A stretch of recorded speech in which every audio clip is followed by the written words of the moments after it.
Hey guys, this is Mr. Sal. We're going to solve this rational equation using some polynomial factoring, and as long as we have common denominators, we get to ignore them. So that's kind of our focus for this problem. So to get us started, just looking at this one, we have a denominator that is a trinomial and then two binomial denominators. Well, what this means is we need to factor out this trinomial into two binomials. And you may be wondering, why is it that I can't just take this as x squared and make that plus an x right there, and then just, if I do it to the denominator, then I do it to the top, right?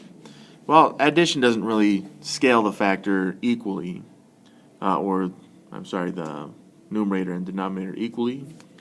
So if we just simply add the same value to the top and bottom, then it generally changes the value of the fraction, and we can't change the value of the fraction. But we can with multiplication, which means that if I were to take this x plus 5 and multiply it by 3, and I've multiplied the 2 by 3 as well, then I've scaled this up by the same values. I've just made the numbers probably bigger. So that is why we're looking for multiplication, which is what this polynomial factoring is going to do for us. So let's focus on that x squared plus 3x minus 10 stuff. And I'm not going to factor by grouping here just to save us a little time, which means I'm going to focus on just the rule, right? Since the coefficient of x squared is 1, I can take these two binomials, and whatever the factors are, I'm just going to replace them as addition or subtraction with those x's. And here's what I mean by that. So I need that negative 10, which is considered the c value in the standard form trinomial. And I need the two factors of negative 10 to add up to positive 3. So it appears that I will be using a positive 5 and a negative 2. So since that is a positive 5 there, and we can see as well that they add up to that 5 plus negative 2 is positive 3. So it checks off. That means that I can replace that positive 5 in one of the binomials and the negative 2 in the other one. And then we have that x squared plus 3x minus 10 factored. Now you could check. You could FOIL this thing out and you would find that you would get the same trinomial right there. So that's going to help us out. Now let's go and rewrite that equation though.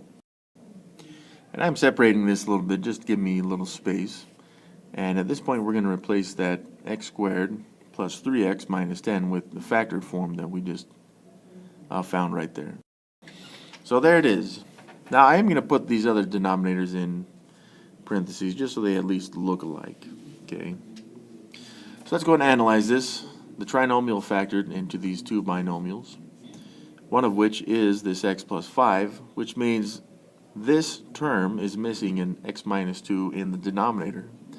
And since we're looking for common denominators, we need that factor of x minus 2 in the denominator.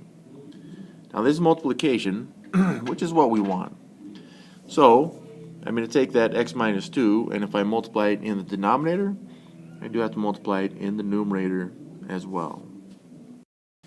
So that's a new term right there. This last term has the x minus 2, but it's missing the x plus 5. Now it doesn't matter the order because of the commutative property of multiplication. But I'm just going to multiply it by x plus 5. And when I do it to the denominator, again, I must do it to the numerator as well. So this is our new equation, which has all common denominators. Again, if it makes it better for you, just switch these two, and it's not going to make a difference.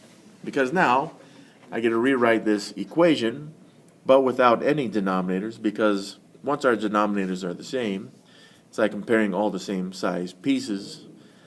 We don't need to worry about the size anymore. We can just add and subtract them, or even multiply them. Alright, so this is our new equation, which we need to solve. And to solve it for x, I'll need to do distribution first. So I'll distribute the 2 there, and that's considered negative 3 right there. So from that first set of parentheses, I've got 2x minus 4. Then I've also got negative 3 sets of x's, which would be negative 3x. and also negative 3 groups of 5, which would be negative 15. Of course, this still equals the 5 there on the left. And now I'll be looking to combine like terms. So I'm going to take my 2x's and negative 3x's, which would combine to be negative 1x's. Also, negative 4 and negative 15 would combine to be negative 19. This should equal 5. I can't simplify the 5 because it's already fully simplified. Next up, I'm going to get rid of that 19 right there by adding 19 to both sides using the addition property of equality. So I've got 24 equals negative 1x. I don't want negative 1x's though, I want positive 1x. So I will be dividing both sides by negative 1, which will give me a 1x, which equals negative 24. Well, if x is negative 24, then we should be able to go back into the equation and just check to make sure that it is a true statement. So if this is our equation right here, all I'm going to do is replace the x's with that negative 24, and then I'll just see if it actually is equal. So to do this, I'm just going to plug it directly into my calculator. And on the left side, I get 5 over 494 as a fraction anyways. And on the right side, I get the same thing. So since this is a true statement, when x is negative 24, then I know that x equals negative 24 is a solution to our original equation. And that does it for this problem. So thanks for watching, you guys. If it has helped you out, if you like the video, please like and subscribe to the channel and make a comment about the video below. Thanks again, you guys. Have a good one.